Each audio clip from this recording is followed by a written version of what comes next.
Hi, welcome to Managing Life 101. I'm Susan. I'm Jim.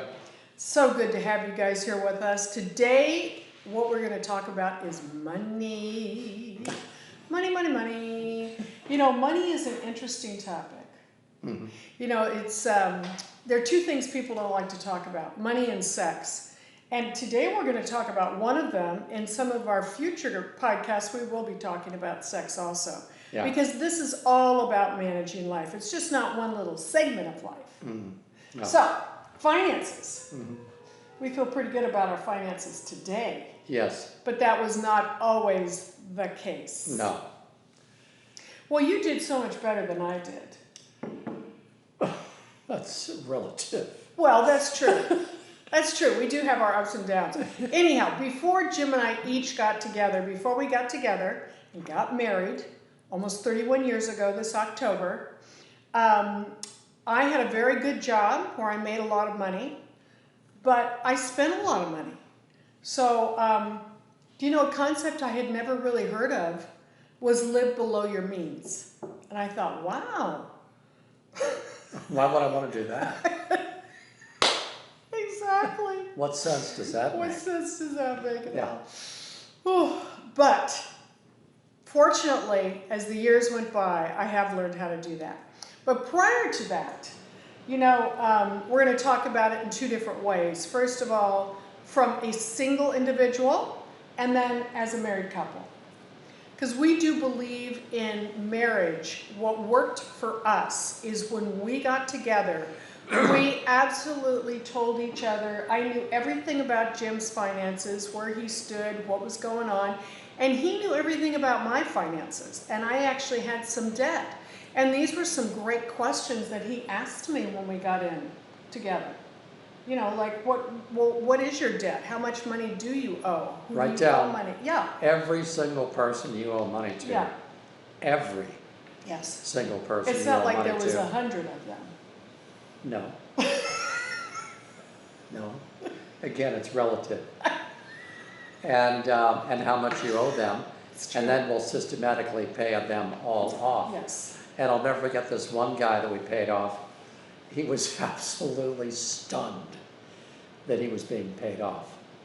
And By me or just by anybody? by you. I mean, not only you, I'm sure there was a lot of people. Okay. That makes it But sound anyway, a he was little one of the, he was a healer, a psychic healer. And nice guy. Mm-hmm. And you owed him money. Mm-hmm. We paid it. Yeah. And he was just, I think it made his year. That's so good. You know, emotionally. Yeah, you know, emotionally. Not financially. Yeah, right. Yeah, it was. Yeah. But I mean, yeah, if you owe, and you should pay. Right. You know. I mean, it's just the law. It's just really the law, you know, that God, first of all, gives us money. There's been money in some form or other since the beginning of time. Mm-hmm. And really, it is a means of exchange. And what happens is when you do something, somebody's going to pay you for it. And you pay them for a service they provide. That is what's gotten really blown out of proportion in our society today. Mm-hmm. With all the credit cards. And believe me, I got myself into credit card debt. It seemed like I always was having a credit card to pay off here and there. And for the past almost 31 years, I can say that is not the way I manage life anymore. Sure. My financial life. I was never in credit card debt. It's just, if I couldn't afford it, I didn't buy it. Yeah. And see, wait. I just want you to say that again. That is such a great concept. if I couldn't afford it, I didn't buy it. And that always served me well. I bought my first home at 25 on the GI Bill. Mm-hmm. And there was a house in front and a little apartment in back. And if I did anything to fix it up, I paid for it right away. And so great. I just always operate. I've worked two jobs for years. When I say years, probably 4 or 5 years. After I bought my home, I worked full-time during the day and then part-time at night. And so I was always saving money, and if I needed something, I bought it and paid for it. It just always operated that way. And then later on in life, when drugs and alcohol set in, that went out the window, you know.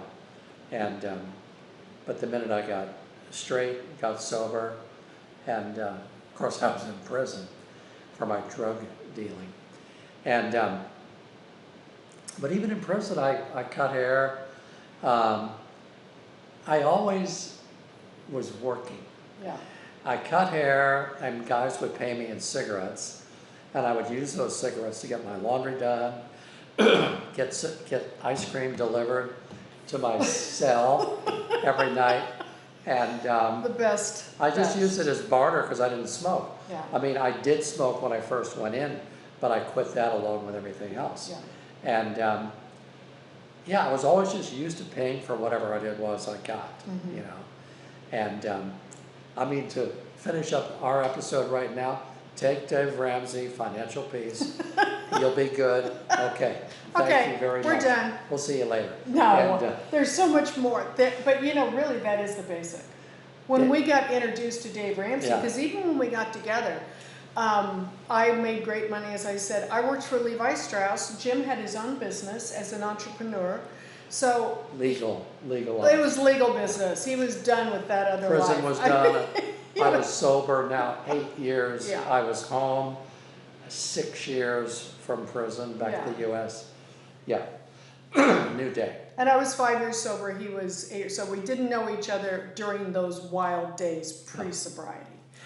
So when we first got together, it was great to be able to just be that open and honest with somebody, because my money management was something that I didn't feel good about, but I never really discussed it with anybody, which was a fault right there. I mean, really, that was a fault there. And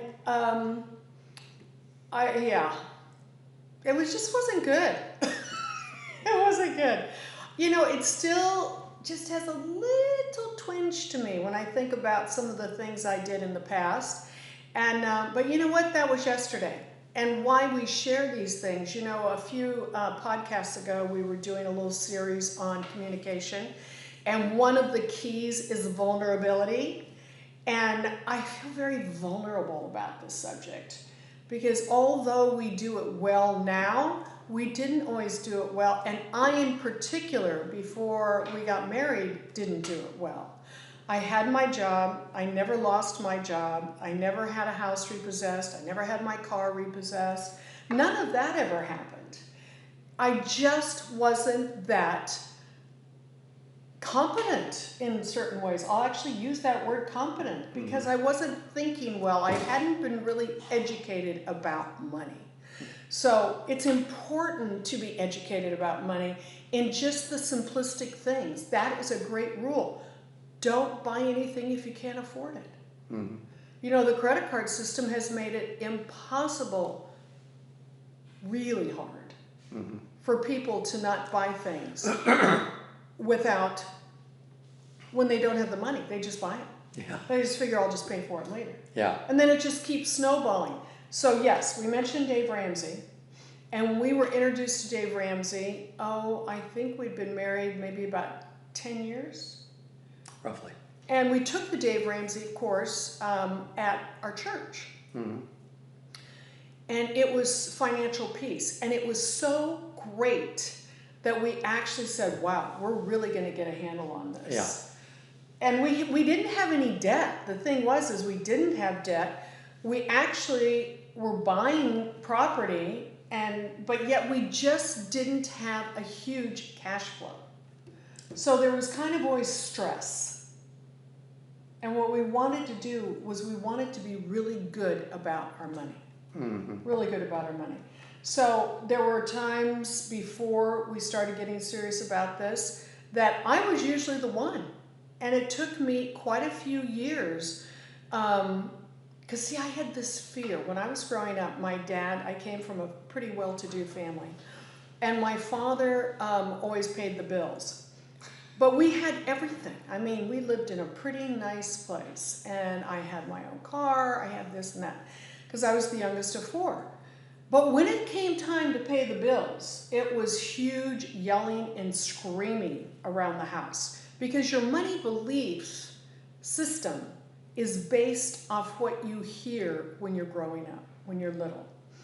And so my money belief system was very confused, that there was always money, but then, oh my gosh, we're going broke. I don't get it. So subconsciously that confused me. And, you know, it got to the point where it took a while. And I really thank you for your patience with me. Mm-hmm. That Jim never, ever, ever yelled at me about money. As if you've been listening to us all along, you know that in this coming on 31 years of our marriage, we have never yelled at each other. We have never called each other a bad name. We've never even thought it. No. Now, we have been upset with each other. Sure. We've been angry with each other. We've had disagreements, but we've never yelled at each other. Mm-hmm. So I remember the first time that I was on a business trip, and I went to my home in where I grew up in Northern California, and I went shopping. And we had already agreed that we were going to be paying off these bills, and you know, we agreed to this, and it was a certain timeline. And I knew Jim was going to be talking to me because we talked every day. So my mind is going and playing all these tricks on me of like, oh my gosh, what am I going to tell him when he calls? Oh, I could just like hide the packages and then think, when I put something on and wear it out, he'll say, oh, is that new, babe? I'll say, oh, no, honey, I've had it for a while. I mean, these crazy things, you hear this. That's called lying. Yeah, it's called lying, exactly, which we don't do either. No. We do not lie to each other. We talk about everything and we tell the truth. Mm-hmm. So I knew I was going to tell the truth, but I didn't know how it was going to come out. So we're on the phone talking. And you know, I couldn't even focus on what you were saying because I was so concerned about when you were going to ask me that I finally just blurted this out and I said, oh babe, I have to tell you something. I went shopping today and I bought $500 worth of clothes. I said, but they were all on sale. It was like I saved us thousands. Is that, see, this is the flawed mentality that I had. I did not really say all that, but I did. And you know what? He did not yell at me. That was kind of like, wow. I remember that. Do you remember? It was like we were in our first few years. I said, okay, babe. I said, you know, you and I talked about what we need to do to get everything paid off that, you know, your debt. Yes. And I said, all this does is set us back. Yeah. You know. And I felt horrible. And then that was it. You know, but I'll say this also. When we first got married, we started saving 10%. Yeah, we did. Right away. Yes. And we gave to the church. Yes. Every Sunday. All the time. And we gave to numerous other charities. Yeah. All the time. Yeah. The ones that I had given it to, because in prison, Salvation Army is very prevalent, and they do a lot of good work inside. And so I gave to Salvation Army. Yeah. And Covenant House in LA does a lot for young people off the streets, and so I gave to them, and you know, Wounded Warrior and other things that, because I'm a veteran. Anyway, we gave, and we always gave, and early on I would just say, you know what, all the bills are paid, we got $5 in the checking account. And I loved that. And it was all good. And it was good. Yeah. It was good. Mm-hmm. So we had, I point out some of these things that went along the way because there are things, especially in a marriage, money is one of the number one contributors to divorce. Yeah. And you know, in communication, we mentioned this in our past podcast, but I want to remind you that communication, 70% of communication is done non-verbally. That means the moans, the groans, the sighs, the eye rolling, all sorts of things. The body language speaks volumes without saying a word. So I think another success for our marriage has been the fact that we do respect each other. And when you learn that you're doing those things of eye rolling, or you're making kind of condescending sounds or tones in your voice, you know, it's really good to really set up kind of parameters under which you want to communicate. And one of them is that please let me know if I'm communicating in a way that is disrespectful, that is, you know, nonverbal, because I don't want to do that. You have to learn, and so you get an accountability partner, and you have to move. Your ego has to go. It has to go. But even in people, like in people when you're dating, you know, before you get married, it's important that you know how somebody takes care of their money. Because however they take care of their money is how they're going to take care of you. And, you know, Jim was always really good about taking care of his money, except for that little, you know, few years of that drug thing that happened and over and done with. But he has always been extremely generous with me and with other people. I see how he is with the people that help us when we go out to restaurants or when we're in stores. And we both are very kind to people, and that is important too. You know, and bottom line is everybody wants to be acknowledged, and everybody wants to feel good about who they are. So help people along the way. Money has a big deal about how you feel about yourself. So whatever belief system you have about money, good, bad, or indifferent, it can always improve. The Dave Ramsey thing was just a fabulous way for us to start. And from then on, we really have been, over the years, very smart with our money. Well, there were times that we literally documented every penny that we spent for a month, every penny. And that really gets you aware of how you're spending money. And impulse buying can be a real problem. And my last impulse buy was a bullwhip. Oh yeah, this is good. And I saw this guy on TV going, you know, putting out candles and lighting candles and, you know, cutting the candle in half, and with his bullwhip. And then they advertised a bullwhip, and I said, oh, I gotta have one of those. I have to have. But I mean, not just the bullwhip, like the deluxe, the long one, you know, that has the split ends, you know, that are special leather, you know. Makes the real snappy sound. And you know, I got that. I took it out back. My shoulder doesn't work right like it used to. No, couldn't do it. Coiled it up, put it in the closet. It's there. It's upstairs right now. I don't know how many years later. I want to give it away. I think to our pastor. I'm going to ask him though before I give it to him. Because he's a real cowboy. He is a real cowboy. So if he will use it, I'll give it to him. If he won't, then I'll give it to somebody else. But impulse buying. Impulse buying is something that, like, you really have to become aware that that's what you're doing. And you know, the stores will always get you too, because as you're in the checkout line, they put these really fun, desirable items, whether they be food, fun, gifts, dog items, something right there as you're waiting in line. So, okay, because I want us to wrap it up a little bit, because we're going to do a few more about these. All right. But I want to highlight that it is important to open your eyes to war is war. Did you notice that? That was a weird pronunciation. That's good. Where's